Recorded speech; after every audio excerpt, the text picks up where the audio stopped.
Hi guys, welcome back to our channel. My name is Ehi. My name is Happy. And this remains the Happy Ehi After channel. Yes. Your yes. best channel to enjoy premium inter-African couple content. Inter-African. He's from Nigeria. Give me Nigeria. I'm And from she's Botswana. from Botswana. Botswana. Ah, baby. Okay, guys, if you have not subscribed, please do right now. Yes. Right now. Yes, we've been slowly building our subscriber base. We are very proud of everyone who has decided to, stick with us. And we're on the road to 1,000 subscribers. Me too. Yeah, we're close. We never thought we'd get there when we started this almost 2 years ago. But we're getting there. Small. So in today's video, I want this man to tell me what went through his mind when he decided to marry me. And when he took that decision, I want to know, because he just knelt down in front of me and said, "Will you marry me?" What is knelt down? You didn't know. Went down on one knee. What is knelt down? You don't know what it is to kneel down. Was I being punished? Went on one knee. Different from knelt down. Is it not the same thing? You say went down on one knee? No, it's not the same.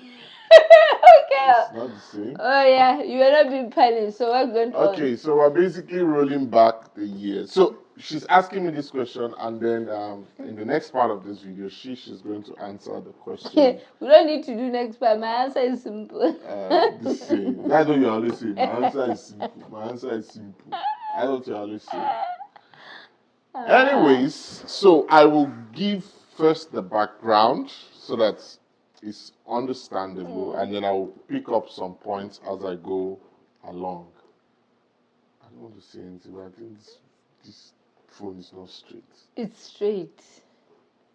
You're sure? Okay. You are trying to dodge the question. No. Let's speak. I'm just saying. So, background. First of all, anybody that has known me since my university days, I would say since my university days, yeah. Anybody that's known me since my university days knows one thing. I've always talked about getting married as soon as possible. For some reason, it just didn't make much sense to me to stay alone, trying to get to these financial points you need to get to. Like, of course, as a Nigerian guy, there is a financial point you have to build yourself to before you even start thinking about getting married, especially if you're not from a very rich family. But I've always not wholly subscribed to that idea. I've always had this idea that you should be able to get married early, in fact, without meeting most of your financial goals, and then just build with somebody you feel can impact your life, basically, can support your growth, basically. So I used to joke a lot about this in the university. I used to tell my friends that latest when I'm 26, or when I'm 25, I'll be getting married, or latest 4 years after graduation or 3 years after graduation. And then everybody would laugh and talk about, and then they will lay the plans. Oh, we are going to graduate in 2012. You need like 5 years in order for you to find a job, start working, save enough, and then once you are balanced, then you need to find somebody and date that person for another 2 years. And at least they said 2 years. In Southern Africa, it's 10 years. No, we don't do such. We don't partake in such criminal activities. We don't partake in such. So basically, when they laid it down, say, "Oh no, getting married in the next 5 years is impossible," or something. So we used to joke about it a lot. So that's the first background. And then the next background is, before I left for China in 2015, a couple of months before, a good friend of mine got married. We actually left secondary school together. So he would have been 23 at the time, or at most 24, but I think he was 23 at the time. He got married. And then that's kind of stuck with, because I attended, in fact, I remember his wedding was like the last major party I attended before traveling to China. So that kind of stuck in my mind that this my guy is married and the heavens did not fall, as they say. The whole world did not come crashing. And it was a very beautiful ceremony. We all had fun and everything. And almost most of us at the ceremony were like secondary school buddies, university buddies, and everything. Age mates. And it was all fun and all. So I was like, okay. Not like I was consciously thinking about it, but it was somewhere. And then when we met, we dated. She left. She went back home for 9 months. Yeah, 9 months, almost 10 months. And then we kind of hit this crossroad. There is a crossroad you hit in every relationship. That it's either you go forward or you stop. You stop. You cut. You get to that crossroad. If you are serious with yourself, if you are truthful to yourself, you get to that crossroad. That is either we are doing this or we are not doing it, depending on the situation around. And for us, I believe we had gotten to that crossroad because we're from 2 different countries. We met in a 3rd country. She had gone back to our country. You won't tell them how you cried when I was away for 9 months. That's not the topic on the ground. Is that what we're talking about? Okay, I'll just leave this one. So we got to that crossroad, and then it was now left for me to make a decision. If you're going to ask this person to come back, or if you're going to push for this person to come back, then it has to be not just for we are seeing. Let's see where this is taking us to. If you have not seen where it's taking you to, it's better to just leave it. So basically, at that point, I sat down to myself and asked myself, what exactly am I waiting for? What exactly am I waiting to see that I haven't seen now? And then that was when I came to the decision that, my biggest factor in a relationship has always been my peace of mind. That I have genuine peace being with this person. No Jim, no what do they call this thing? Palpitation. You had to, every five days you had to do baby populate. They can be good now. This girl says when I see a guy I want maybe for other people, but I was reading there's one of my digital mentors, Leke Alda, and there was a time he posted many years ago. I think I must have been 19 or 20 when I read that post. And he said, nobody goes 25 years in marriage on on excitement. It's exciting. Nobody goes 25 years in marriage on excitement. Nobody survives 25 years plus in marriage on excitement. What keeps a marriage for long is absolute peace of mind and friendship. And in fact, when I read that, I subscribed to it that yes, this will be my motto. This will be what I will be gunning after. Not excitement, not I'm so crazy in love, I can go mad for you. None of those rubbish. Only peace and friendship. And when I sat down and I talked to myself, I'm like, I have these 2 things with this person. So what's the point of trying to find it somewhere else when the situation is perfect? So I made that decision internally within me. Called my mom to tell my mom that Happy has gotten a chance to come back, and she's coming back. And if she does come back, I've made the decision that I'm going to move forward with getting married. Even my mom was very surprised. Like, really? She's coming back? Even I did not believe that for you? This woman will come back for you. She did not believe. But anyways, that was how I came to that decision. But of course, this was all in my head and everything. I didn't know anything. And then I started making the plans. I think the week Happy arrived back in China, that same week, I called my cousin in a bit of blessed memory. I called him, told him that, okay, I need a visa for my, because NAB was working, was doing travel agency business at the time. I need a visa for my mom to go to South Africa. She,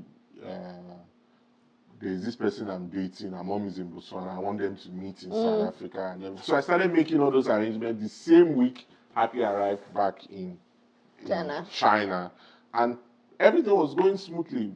They met in South Africa. Our moms met, and then they discussed. And before you know it, we're talking about Lobola, how much, negotiating. They build me, build me.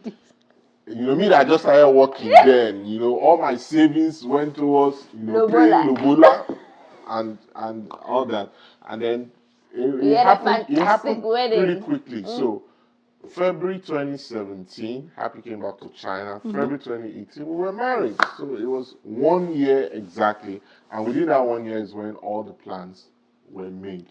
So going back to what made me make the decision. One, I believe we had hit that crossroad of decision. Are we going front or are we cutting this? Sometimes some decisions are, let's see. Yeah, let's see. Let's see is not a decision. I'm still figuring out. I need to get to know you. There is that phase. But then it gets to a point where if you have not figured it out, you are not going to figure it out ever. If you have not figured it out, there is no figuring it out. So we got to that decision and to that crossroad, and I made it, and I decided and thought about what is most important to me in a partner. At that time, it wasn't that my partner should be earning 6 figures. It wasn't that my partner should be at this level. It wasn't that my partner should have this. No, not all that. The most important thing to me at that point was, does this person give me absolute peace? Peace of mind. And is this person genuinely my friend? She's somebody I can have that, that companionship with. And in all honesty, I and Happy spent so much time together, so much time, and there was not one moment of thinking, I'm tired of spending time with this person. Let me go and look for nothing like that. And when I realized that, I was like, yeah, let's go for it. And that was what has landed us now in almost 6 years of marriage. We are approaching our 6th anniversary. With 2 I'm glad wonderful children. Yes. We've lived in 2 countries so far. And traveled to places together. And we're still pushing it. We're still trying to improve. We're still friends. Yeah, she's still my friend. Even my friends know. Everybody around me now know that my preference, my number 1 preference is to be with my wife. So any other thing is just, I'll manage. But if you leave me to choose, my number 1 preference is to be with my wife. And nothing special happens though. Just to sit and just to say, recently, one of my friends was planning a groomsmen trip. And I fought tooth and nail that how can you say we can't bring our partners? What am I supposed to be doing there with you? I bombarded. In fact, it had to be 5 against 1. And unluckily for me, some of the 5 were also married. So I just had to let it go. Yeah. But my number 1 preference is always, to be with my wife and enjoy my life in peace. It's good. And my life, there is peace. There is no. You keep saying peace. There's no activity.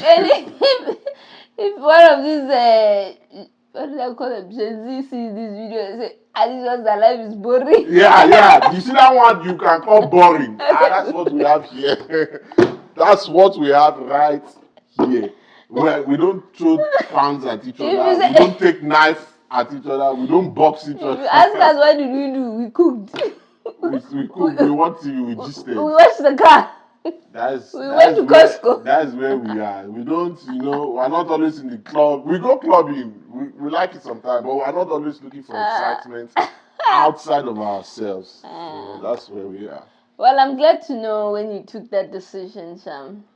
Yeah. So it looks like you took the decision after I left. You see, you cheated me somehow. How did I cheat you? If you didn't make the decision and I already left Unko, what would have happened? What does that mean? No, you said after I arrived back in China, you made the decision to marry me. What did you say? What did I just say? She just twisted what I said. You see? If this is not video now, that's why we'll be going back and forth. What I said was that when you went back to Botswana, and we were in the process of whether should you come back to China, we're in that process. That is when I knew that I had to make that decision, because if you were going to leave your family again to come back, it shouldn't be for boyfriend nonsense. That's what I said. Yeah. But he didn't tell me. So actually in my head, I came for boyfriend nonsense. That is what I mean. No, it's because not. You didn't tell me. Also, I didn't tell you. So it will not look as if I'm using let's get married as a card. No, I'm not that kind of person. Any small, you don't play the let's get married card. Like a card you don't bring that. My eyes will bring that from your back pocket. Yeah. Okay, come back, I'll marry you. So in all this conversation, I came back for boyfriend. Yes, because I wanted you to make the decision to come back without pressure, without bribery. Listen, if you are in this situation, make sure you know your boyfriend really well, because I wanted you to make that decision out of your own volition, not because anything could have happened. Anything could have happened. Yeah, anything could have happened, of course. He would have luckily for you, you were with a Nigerian. Luckily for you. Luckily for you, you were with a Nigerian. So luckily for you, I was with you. No. Luckily for you, you were with a Nigerian. So only one thing could have happened. Only one thing could have happened. And that is what happened. Luckily for you. My brothers and sisters. I cannot speak for other nationalities. I can't speak for other nationalities. I can only speak for me and my people. Why are you laughing? Luckily for me, I was with you. You were with a Nigerian. You were with a Nigerian boy. Nigerian would have bamboozled me. Yeah. Am I what? Am I Congolese? Am I Congolese? Yeah, you. You are what? I'm a Congolese. My sister, don't do this for every other Nigerian. You see, she's trying. She has her own. She's trying to demarcate so that you don't get your own. If you like, I won't say anything. If you like, you say he's a Nigerian, I won't talk to you. That's your business. But all I'm saying is that luckily for you, you were with a Nigerian guy. And that is where we are today. You know what? We'll leave this matter for part 2. Yeah. Let's just leave it there. So that is how we came to the decision, and that's why we are where we are today. Yes, thank you. So I hope I've been able to convince you and not to confuse you that what? Love is sweet. Marriage is sweet. You just need to decide what is most important for you. Yeah, and stick to the decision. Stick to the decision. Work it out. Not like any small problem you run. No. This is not what I signed up for. Stick with it. Thank you guys for tuning in. Thank you. Thank you, Ehi, for being so clear on how you got to that decision. You see, sometimes you need to leave a place for them to value you. Yes, that's it. Please don't forget to like, share, and subscribe. And if you have any questions, you can always put it in the comment section. We're always reading your questions Or if you want to reach out to us, you can reach out to us on Instagram. Bye, guys.